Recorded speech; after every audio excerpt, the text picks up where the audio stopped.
Le Sénégal, c'est le Wolof. Hein. Et à Saint-Louis, on peut dire que c'est exagéré. À telle enseigne que quand tu parles le français, les gens sont déjà braqués.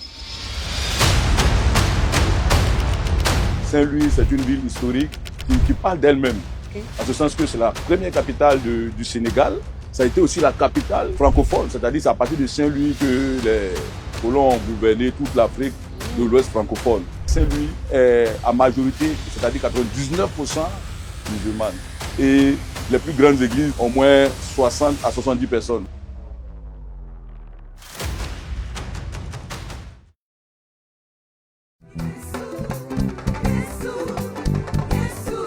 Donc je suis arrivé à Saint-Louis, l'atmosphère était chargée.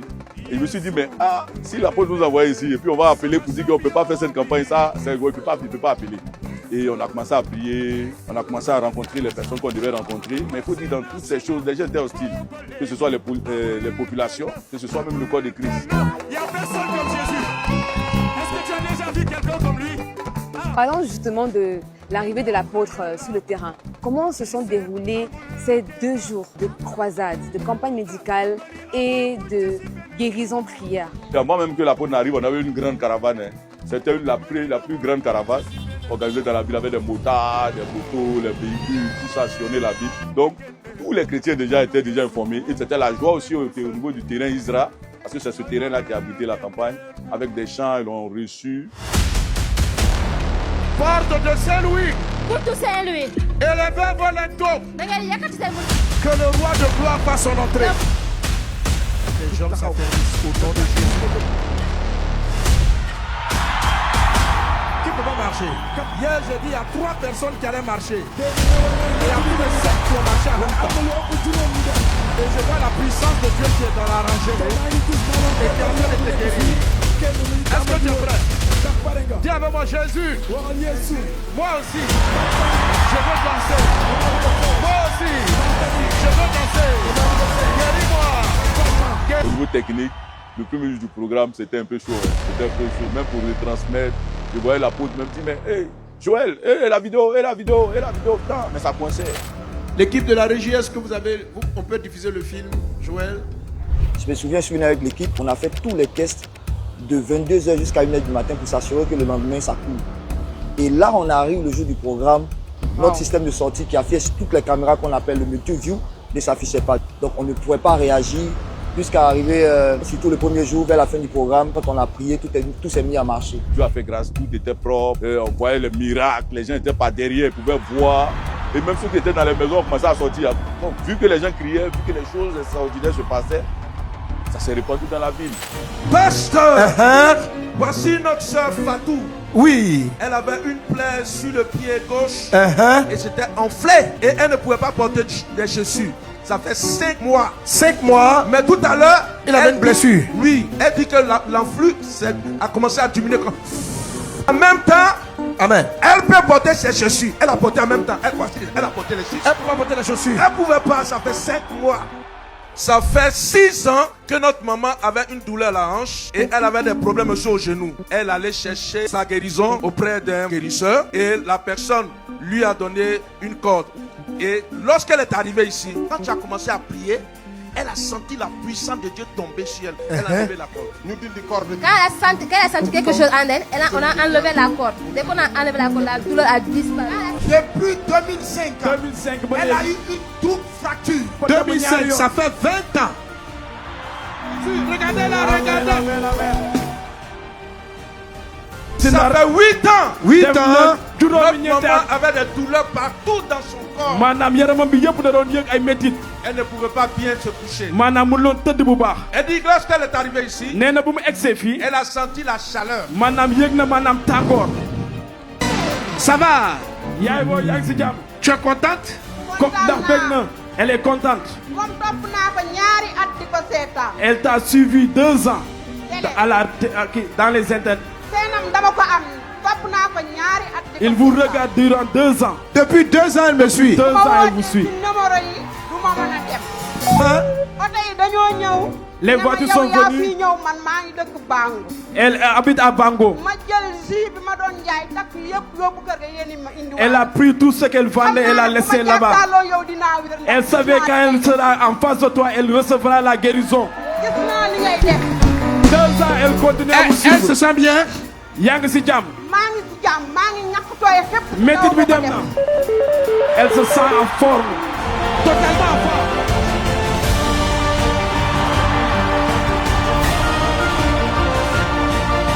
Il y a beaucoup de miracles qui m'ont touché, mais ce qui m'a le plus touché, c'est cette parole de connaissance que l'apôtre avait donnée pendant le programme.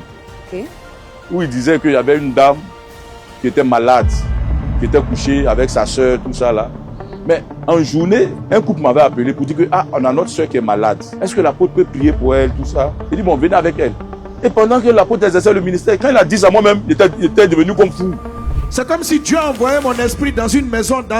La maison est dans un immeuble. Je vois une chambre. Et il y a une personne qui est couchée, c'est une femme. Elle est paralysée. Et la personne où, quand je parle, entend le son de ma voix. Et la personne est couchée sur le lit malade. Pendant que je parle, d'ici là, tu entends ma voix. Je parle de toi. La dame qui est couchée à côté de toi, regarde là, mets la main sur elle et dis au nom de Jésus que pasteur Sanogo est en train de prêcher. Tu es guéri. Lève-toi. Tu es guéri. Elle, c'est une parole de connaissance. Vous avez dit qu'il y a quelqu'un qui est très malade depuis dans une maison. Vous avez donné la parole de connaissance. Il a appelé le directeur qui est actuellement à Dakar. Et à son tour, il a appelé sa femme. Et les voici. Donc, vous avez fait la prière à la maison là-bas. Tout à l'heure, on vous a entendu dire qu'il y a une personne qui est là couchée malade, qui est tout près. Et sa sœur a tout fait. Voilà. Et quand j'ai entendu, je me suis dit, David, on habite juste en face. Vous habitez à côté. Donc la parole est arrivée là-bas. Là, on s'est dit certainement c'est elle. Donc, on a tout fait. Peut-être Dieu va nous aider. Après le programme, les autorités ont réagi. Ils disent qu'ils n'ont pas vu les choses venir. Bon, ils n'ont pas vu venir, c'est-à-dire ils étaient étonnés depuis le préfet, les maires, agents au maire et autres. Ils n'ont pas vu venir. Vous avez eu à mener une campagne de sensibilisation qui a été une réussite vraiment totale. Et aussi 2 journées de consultation gratuites donc, pour la population. Vous l'avez aussi donné des médicaments donc, gratuitement. Donc ça c'est une bénédiction quand même. Et nous ne pouvons que nous en réjouir. Comme l'apôtre Mohamed dit souvent, étonné. Étonné, ils étaient étonnés jusqu'à ce que même à l'hôpital régional où on appelle les dons, il y a un professeur qui pleurait. Parce que il ne peut pas comprendre que des Noirs viennent venir bénir comme ça avec le matériel très cher. Il a pleuré, il a même disait qu'il écoutait même les enseignements de Maman Lili, tout ça. Ils ont fait une demande pour dire l'apôtre n'a qu'à venir équiper leur centre de santé. Double faveur. Oui. Dakar a une dynamique assez particulière. Concernant donc la croisade, quels sont les éléments qui vous ont le plus marqué? En termes de guérison, je dirais tout juste la dernière soirée, quand l'apôtre Mohamed détient la canne d'une personne qui est paralysée, automatiquement le miracle se produit dans la vie de cette personne. Ça va ma soeur? Ton miracle a commencé, non? Tu veux rentrer sans béquille? Faut pas pleurer. Donne-moi ta béquille là. Maintenant tu peux rentrer sans béquille. Que Dieu honore ta foi. Au nom de Jésus. Alors je vais commencer à prier. Quand je vais dire go, tu te lèves, tu marches. Okay? Maintenant, tu es prête? Tu vas marcher. Tes béquilles sont ici. On va faire comment? Merci Seigneur Jésus. Merci pour tes enfants. La puissance de Dieu est dans vos jambes. Dieu a fermé tes jambes. Au nom de Jésus. Je compte à 3, vous allez vous lever. 1, 2, 3, lève-toi. Au nom de Jésus, 1. À 3, tu vas marcher. Au nom de Jésus, 2. Au nom de Jésus, 3. Marche.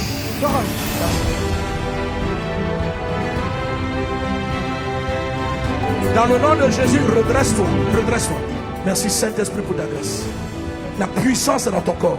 Au nom de Jésus, La vigueur revient à tes membres. Ça va? Tu veux marcher bien? Regarde-moi. Laisse-la. Marche.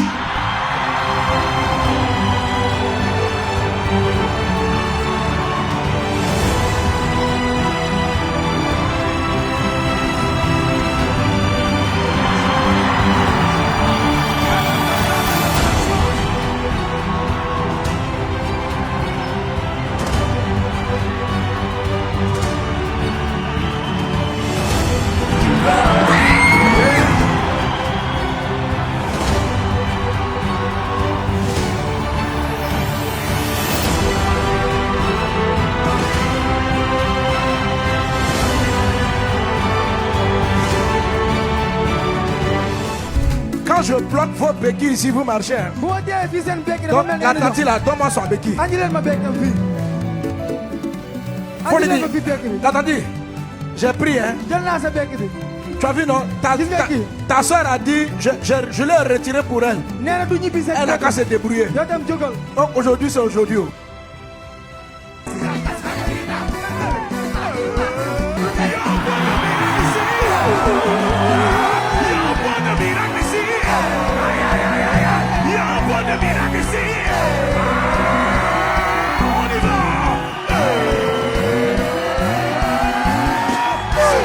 Amen. Amen. Quelle femme. Tu as vu comment tu as eu la foi? Amen. Vous voyez, c'est comme ça qu'il faut faire. Il faut être déterminé.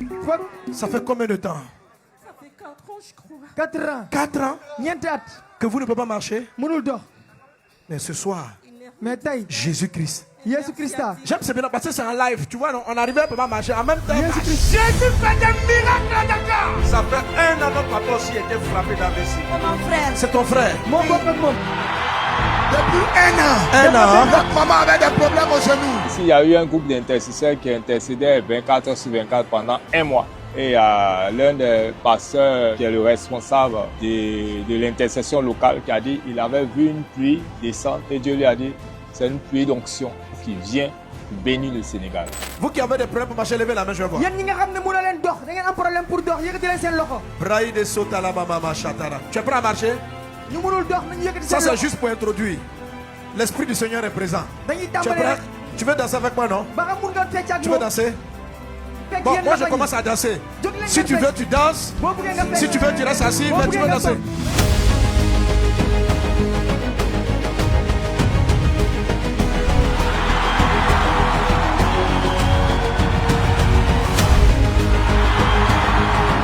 Amen. Amen. Ça commence à aller. Ça va aller. Amen.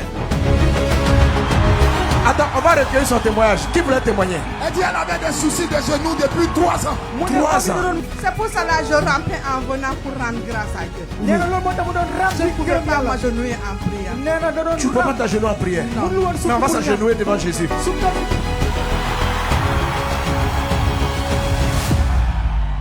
Regardez ce monsieur. Ce serviteur de Dieu qui était malade depuis 3 ans. 3 ans, oui. Il n'arrivait même pas à marcher. Tout à l'heure, il était là. On l'a porté. Il ne pouvait même pas s'arrêter. Il est resté assis là en écoutant la parole de Dieu. J'ai vu qu'on le tenait. Oui, c'est lui. Tu es un serviteur de Dieu? Oui. Tu as perdu l'usage des jambes quand? En 2022. Mais là, tu as commencé à marcher? Oui, en fait, on m'a opéré il y a quelques semaines. J'ai récupéré l'usage du pied droit, mais je n'arrivais pas à utiliser mon pied gauche. Tu n'arrivais pas à utiliser le pied gauche? Oui. Et là maintenant, ça va? Oui, là, j'arrive à le soulever. Regardez ça. Wow. Jésus, Jésus. Jésus l'a guéri. Alors, marche. Fais quelques pas. Depuis 3 ans, il ne marche plus. Oui. Je l'ai dit de s'asseoir. Je t'ai dit de t'asseoir que tu vas te lever pour marcher. Parce qu'aujourd'hui, c'est ton jour. Amen. Tu dois marcher pour prêcher ton Jésus. Amen. Pour faire l'œuvre de ton Jésus. Amen. Jésus l'a guéri.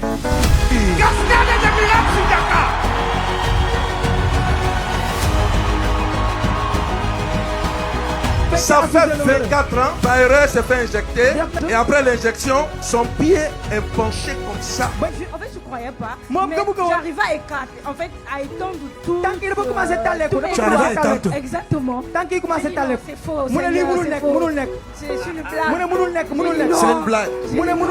Et ton pied s'est redressé. Et là, ça tire ici. Comment? Ça tire parce que je ne pouvais pas, en fait, je ne peux pas tendre la jambe comme ça. Ma fille, ton miracle n'est pas terminé. Tu as pu redresser la plante, mais Dieu n'a pas fini. La grâce est sur toi. Amen. Quelle que soit ton histoire, quel que soit ton passé, le Dieu de ma Bible, Jésus de Nazareth, ce n'est pas quelqu'un qui vient exploiter les hommes. C'est quelqu'un qui donne sa vie pour les autres.